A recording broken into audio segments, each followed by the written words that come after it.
Bismillahirrahmanirrahim. Assalamualaikum warahmatullahi wabarakatuh. Allahumma sholli ala sayyidina Muhammad wa ala sayyidina Muhammad. Alhamdulillah pemirsa, salam jumpa kembali bersama kami di program Kabar Petang, edisi Jumat 17 Februari 2023 bersama saya Fauzi Sanjabir. Insya Allah dalam beberapa menit ke depan kita akan membaca menelaah berita paling menarik hari ini bersama narasumber yang berkompeten di bidangnya dan tentunya dalam sudut pandang Islam. Inilah Kabar Petang selengkapnya.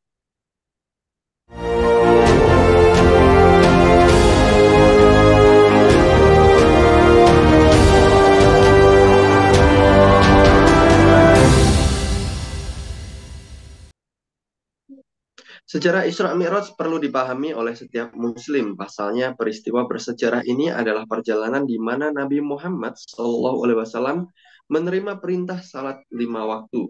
Salat 5 waktu sendiri merupakan ibadah wajib bagi umat Islam yang dilakukan setiap hari. Peristiwa Isra Mi'raj yang sangat bersejarah ini terjadi hanya dalam satu malam saja. Isra Mi'raj adalah peristiwa yang terjadi di suatu malam pada tanggal 27 Rajab. Peringatan Isra Mi'raj tahun 2023 bertepatan dengan tanggal 18 Februari 2023. Sejarah Isra Mi'raj juga bagi kaum muslimin sangat penting dikenali umat Islam karena terjadi banyak hal pada peristiwa ini. Pertanyaannya, apakah Isra Mi'raj memiliki pelajaran penting untuk yang menunjukkan berbagai dimensi kemuliaan Islam dan juga bagaimana tinjauan dimensi spiritual dan bagaimana juga dimensi ideologisnya? Untuk membahasnya kami terhubung dengan Ustadz Lutfi Hidayat, pengasuh Majelis Taklim Baitul Quran. Assalamualaikum warahmatullahi wabarakatuh. Ustaz Lutfi. Waalaikumsalam warahmatullahi wabarakatuh. Alhamdulillah. Sehat Ustaz? Alhamdulillah khair, sehat, aman. Alhamdulillah. Ustaz, Isra Mi'raj ini merupakan peristiwa yang sangat penting bagi kaum muslimin. Dan juga pertanyaannya, apakah peristiwa ini menunjukkan berbagai dimensi kemuliaan Islam, Ustaz? Baik. Bismillahirrahmanirrahim. Alhamdulillah wa musallin ala Rasulillah wa ala alihi wa sahbihi wa mawala. Subhanaka la ilma lana illa ma 'allamtana innaka antal alimul hakim wa la haula wa la quwwata illa billahil aliyyil azim. Betul sekali bahwa sesungguhnya kita berbangga, kita berbahagia memiliki Nabi Muhammad SAW yang dalam perjalanan Isra Mi'raj ini memiliki nilai-nilai, memiliki sebuah ibrah pelajaran yang sangat berharga tentang kemuliaan kaum muslimin. Jadi kalau kita pahami secara sederhana bahwa ketika Rasulullah SAW saat itu berdakwah, menyampaikan kebenaran Islam, tapi secara fakta juga tidak mudah, dan bahwa baginda Rasulullah SAW mengalami hambatan-hambatan, ya ditambah lagi keadaan itu paman beliau diwafatkan Allah Subhanahu Wa Taala, Abu Thalib, kemudian istri beliau yang senantiasa menyokong dakwah itu adalah juga wafat beberapa hari, ya kemudian Rasulullah SAW mencoba membuka dakwah di Taif, ternyata juga penerimaan masyarakat di Taif juga sangat mengecewakan baginda Rasulullah SAW, dan saat itulah kemudian Allah Subhanahu Wa Taala Isra dan Mi'rajkan baginda Rasulullah SAW yang meskipun ya dalam waktu yang sangat-sangat sebentar,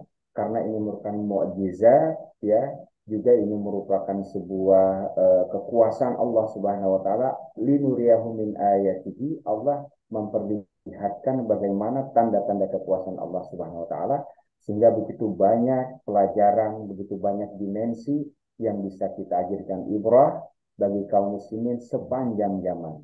Jadi luar biasa, ya kita betul-betul harus mengeksplorasi kembali, ya berbagai dimensi, berbagai pelajaran, ya terutama dalam kondisi umat yang pada saat ini terombang-ambing di dalam berbagai peradaban atau kehidupan-kehidupan yang bisa memalingkan mereka. Jadi ini adalah merupakan sebuah kemuliaan, ya ketika saat itu Rasulullah SAW seolah tidak diterima di berbagai belahan bumi, kemudian Allah mengangkat beliau, memuliakan beliau, juga termasuk sahabat dan umatnya, beliau dihormati, dimuliakan oleh penduduk langit, dan bahkan beliau menjadi tamu agung Allah Subhanahu Wa Taala yang tidak ada di nabi-nabi yang lain. Demikian Ustaz. Baik. Ustaz Lutfi, terkait dengan Isra Mi'raj ini, para ulama juga sudah sepakat bahwasannya ini adalah mukjizat dari Allah Subhanahu wa Ta'ala. Dan juga Baik, di mana membutuhkan waktu perjalanan yang itu pada masa itu kurang lebih 1 bulan lebih.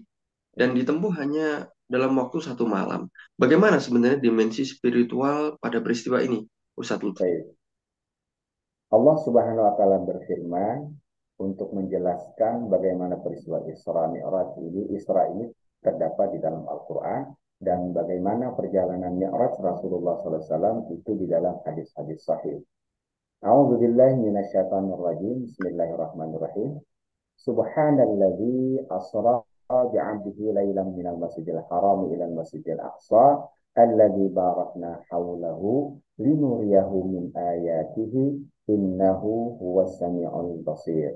Maha suci Allah. Nah, di sini adalah merupakan sebuah tanda pemahasucian karena apa? Ini merupakan aspek spiritual, aspek keyakinan yang kalau tidak boleh menyisakan keraguan sedikit pun, sehingga dalam ayatnya pun Allah Subhanahu wa taala eh, menafikan dulu sifat-sifat kurang ya dari Allah Subhanahu wa taala. Maha suci Allah, tidak ada kekurangan baginya, yang memperjalankan hambanya minal Masjidil Haram ilal Masjidil Aqsa, dari Masjidil Haram di Makkah ke Masjidil Aqsa, masih terjauh di Palestina, yang jarak ditarik lurusnya itu kurang lebih 1350 km, yang pada saat itu paling cepat kendaraan itu 40 hari dengan unta yang paling cepat pada saat itu. Nah, allazi barakna haulahu, yang eh, ke Masjidil Aqsa, Allah memberkahi di sekitarnya. Dalam tafsir dijelaskan ini karena diturunkannya para nabi kebanyakan di sana. Min ayatina innahu wasamiul basir, dia Allah maha mendengar dan maha mengetahui. Ini adalah peristiwa Isra. Jadi ini adalah kita ditundukkan bahwa diuji ya secara dimensi spiritual bagaimana keyakinan kita, apakah goyah atau tidak, apalagi pada saat itu sahabat. Nah, kemudian Rasulullah SAW juga bukan hanya Isra. Isra saja sulit ini dengan akal. Kemudian Mi'raj diperjalankan Allah ke langit. Langit yang pertama, Nabi SAW bertemu dengan Nabi Adam. Kemudian langit yang kedua, Nabi SAW bertemu dengan Nabi Isa dan Nabi Yahya. Yang ketiga, Nabi Yusuf. Langit keempat, Nabi Idris alaihissalam. Kemudian langit yang kelima, Nabi Harun. Langit yang keenam, Nabi Musa alaihissalam. Dan langit yang ketujuh, baginda Rasulullah SAW dipertemukan dengan Khalilullah Nabi Ibrahim alaihissalam. Nah, ini sebuah yang kadang-kadang kalau diakalkan ya, kalau diterima sekadar dengan akal itu nggak masuk akal.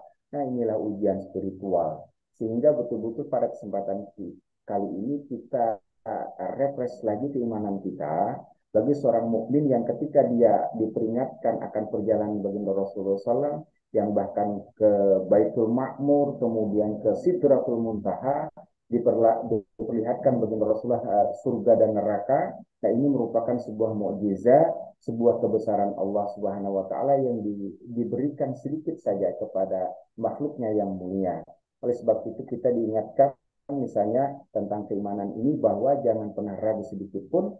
Ya ayyuhalladzina amanu, hai orang-orang yang beriman, aminu billahi wa rasulihi, berimanlah kepada Allah dan Rasulnya, wal kitabil ladzi nazzala ala rasulih, dan kepada kitab yang telah Allah turunkan kepada Rasulnya, wal kitabil ladzi anzala min qablu, dan kitab-kitab yang diturunkan sebelumnya. Wa man yakfur billahi wa malaikatihi wa kutubihi wa rusulihi wal yawmil akhir faqad dhalla dhalalan ba'ida. Tentang terkait dimensi spiritual ini ada catatan dari Imam Ibnu Katsir terkait dengan ayat di sana, bahwa beliau mengatakan Allah Subhanahu wa taala memerintahkan kepada para hambanya yang beriman untuk mengamalkan seluruh syariat yang dituntut oleh iman berikut cabang-cabangnya, rukun-rukunnya, dan pilar-pilarnya. Inilah sisi dimensi spiritual yang paling penting kita pahami, kita yakini pada peristiwa Isra Mi'raj ini. Demikian. Baik, Ustaz Lutfi, terima kasih atas jawabannya. Ustaz Lutfi, Imam Muslim meriwayatkan pada malam Isra Mi'raj, Rasulullah SAW ditawarkan Ya, diberi dua bejana, minuman yang satu berisi khamar dan satu lagi berisi susu. baik, Lalu Rasulullah SAW akhirnya memilih susu dan juga meminum susu. Sebenarnya apakah ini mengandung dimensi ideologis, Ustadz?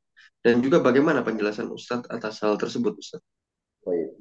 Eh, dalam sebuah hadis ya dijelaskan bahwa hudita kata malaikat Jibril, hudita al-fitrah. Engkau dihidayahi, ya diberikan hidayah atau dalam lafaz lain ya ikhtar al-fitrah. Engkau wahai Rasulullah, wahai Muhammad, ya telah memilih al-fitrah, yakni Islam itu sendiri. Ya, amma inna kalau akhtar al-khamra, seandainya engkau kata malaikat Jibril memilih khamar, ya rawat al ummatuka akan menjadi rawat, ya rawat itu adalah hancur ya umat engkau. Ini menunjukkan bahwa pilihan Rasulullah SAW kepada Islam itu adalah sebuah din, sebuah ideologi, sebuah prinsip yang sesuai dengan fitrah manusia. Hadirin rahimakumullah yang dimuliakan Allah Subhanahu wa taala. Kalau kita dalami Islam sebagai fitrah, Islam sebagai yang dilambangkan dengan laban tadi, dengan susu tadi, ini adalah merupakan betul-betul penting. Karena sesungguhnya ada pada saat ini prinsip-prinsip ideologi-ideologi lain yang tidak sesuai dengan fitrah manusia, yakni ideologi kapitalisme, sekularisme yang diusung oleh Barat, dan juga ideologi atau prinsip komunisme yang tidak mengakui adanya Al-Khalid, tidak mengakui agama di dalam kehidupan. Nah, sesungguhnya fitrah Islam itu adalah sangat sesuai dengan manusia. Bahwa agama Islam ini yang pertama, ya dia manusia itu sesungguhnya memang diciptakan Allah Subhanahu wa taala memiliki namanya warizatut tadayun. Ada sebuah esensi beragama. Oleh sebab itu ketika Islam hadir ya sesuai sekali dengan klop dengan psikologi manusia yang memerlukan agama, memerlukan petunjuk, memerlukan bimbingan dalam kehidupan. Tidak ada apa namanya suatu prinsip memisahkan antara kehidupan beragama ini dengan kehidupan keseharian. Di dalam ekonomi, di dalam politik, di dalam bermasyarakat, sesungguhnya Islam melahirkan berbagai bimbingan. Sementara aturan-aturan yang lain itu nihil. Nah, bukti nyata bagaimana Islam itu juga sesuai dengan fitrah manusia. Contoh yang paling sederhana, Islam mensyariatkan adanya nikah untuk melanjutkan keturunan. Islam memberikan aturan-aturan ini dan ideologi, prinsip lain selain Islam seperti kapitalisme dan komunisme, mereka tidak memakai aturan sehingga mereka liar. Akhirnya ada muncul LGBT, ada muncul aturan-aturan seperti sekarang kemarin itu kan agak viral child free begitu ya, kagak punya anak katanya. Mana mungkin ini ya. Ada juga prinsip-prinsip yang seolah-olah kalau mau dekat dengan Tuhan itu dengan cara tidak kawin dan cara tidak nikah. Ini adalah ideologi-ideologi yang dalam gambaran tadi digambarkan dengan khamr begitu ya, tidak sesuai dengan fitrah. Sementara Islam adalah ideologi yang tidak selaras dengan kapitalisme maupun sosialisme yang pada saat ini banyak mengkooptasi dunia dan itu tidak sesuai dengan fitrah Islam. Jadi adalah al-laban, adalah al-Islam yang tadi dipilih oleh Rasulullah ini sangat-sangat pas, sangat-sangat kompatibel, sangat cocok kepada umat saat ini. Demikian itu dimensi ideologisnya ya, dimensi prinsip-prinsip idenya. Baik, Ustadz Lutfi, apakah perjalanan Isra Mi'raj Nabi Muhammad SAW ini memiliki dimensi politis juga, Ustadz? Dan Baik. juga bagaimana catatan Anda terkait dengan hal tersebut, Ustadz? Ya. Nah ini kadang-kadang ya sesuatu yang sering dilupakan oleh kaum muslimin bahwa ini ada sebuah catatan-catatan politis dalam arti bahwa Rasulullah SAW sangat-sangat peduli dalam urusan-urusan masyarakat ya bahwa baginda Rasulullah SAW tidak hanya diutus untuk membimbing kita dalam persoalan-persoalan dimensi spiritual tadi, tapi bagaimana mengurus umat. Dan mengurus umat ini adalah dimensi politik. Bahwa yang pertama, perjalanan Rasulullah SAW dari Makkah, ya, dari Masjidil Haram ke Masjidil Aqsa, itu beliau disinggahkan oleh malaikat Jibril itu di beberapa tempat. Yang pertama adalah Yathrib, ya, yang kemudian 1 tahun setelah itu Yathrib ini berganti nama, diganti oleh Rasul dengan nama Madinah, dan itu adalah Madinah merupakan sebuah tempat yang ketika Rasulullah SAW berhijrah, setelah Rasulullah berdakwah, itu mendapat sambutan, dan kemudian di situ adalah nuktah awal bagaimana Islam sebuah masyarakat, Rasulullah sebagai kepala negara, dan Madinah ada sebuah negara. Dan ini adalah dimensi politik, institusi yang kemudian dari sana Islam lahir menjadi sebuah peradaban. Jadi hadirin rahimakumullah yang dimuliakan Allah Subhanahu wa taala, peristiwa Isra itu dengan Rasulullah SAW sehingga di Yathrib itu mengkhabarkan bahwa memang akan terjadi dimensi politik, ya, dimensi kekuasaan yang diraih oleh baginda Rasulullah SAW. Nah, bahwa setelah peristiwa Isra dan Mi'raj tersebut, berimanlah serombongan suku Aus dan Khazraj dari Yathrib.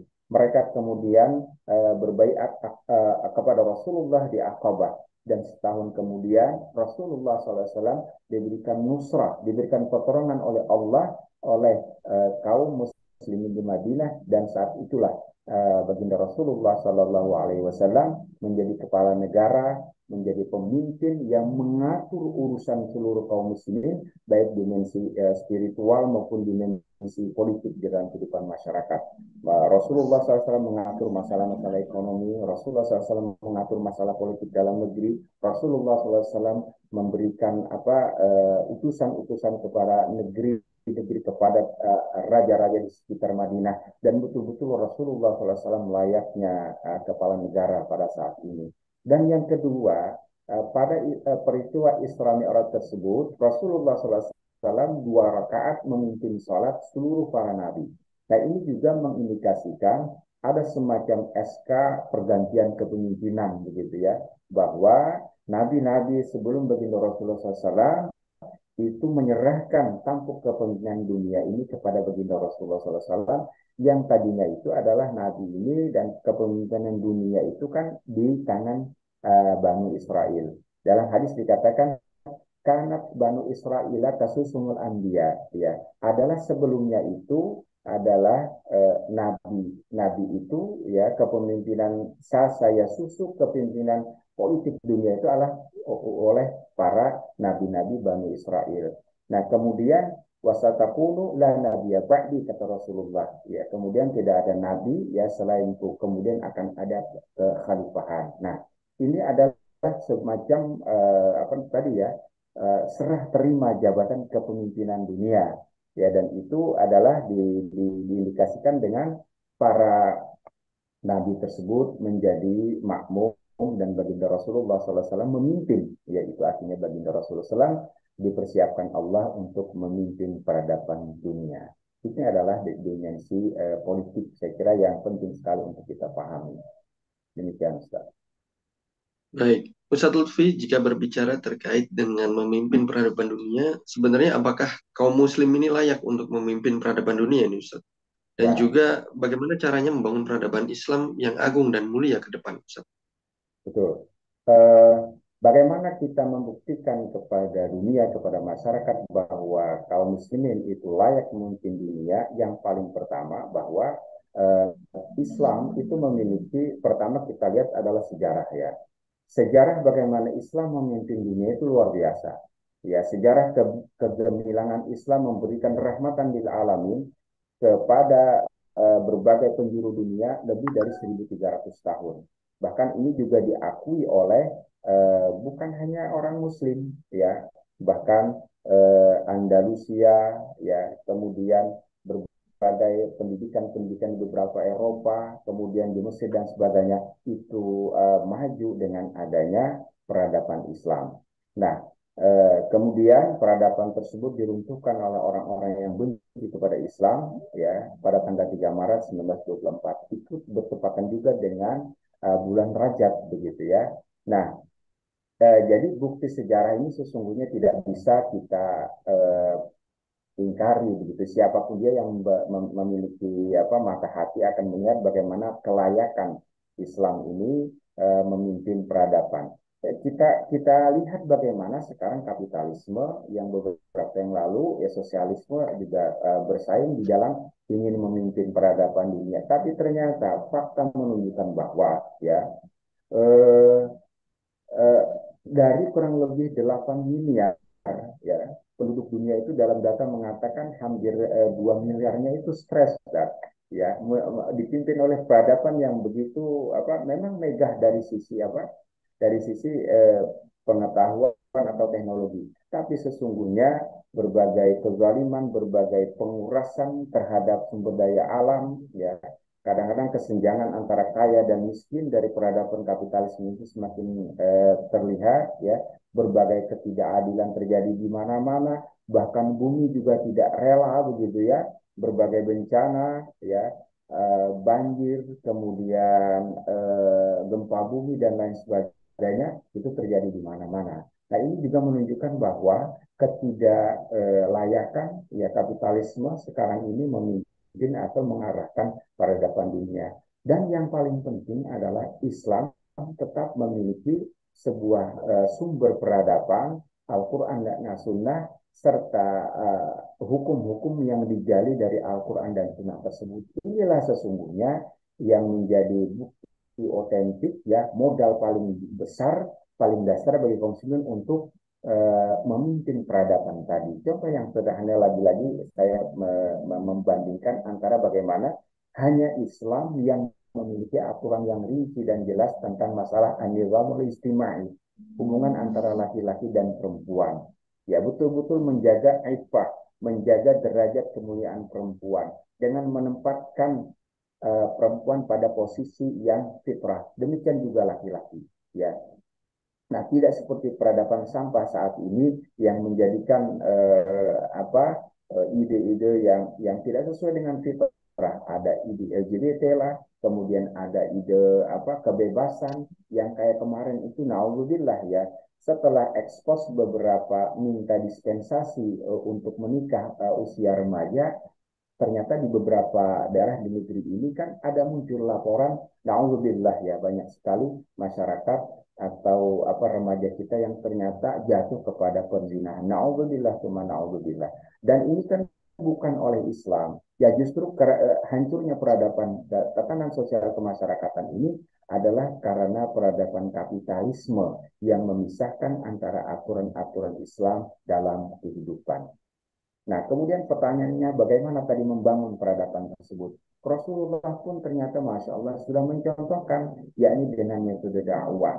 Dengan kembali menjelaskan ini, Islam ini apa adanya, menjelaskan berbagai hal dalam Islam ini, baik dimensi spiritual tadi, ya, bagaimana Islam mengatur hubungan manusia dengan Al-Khaliq, Allah Subhanahu Wa Taala, sehingga orang itu memiliki sebuah hubungan terus dengan Allah dia melakukan kegiatan lillahi ta'ala.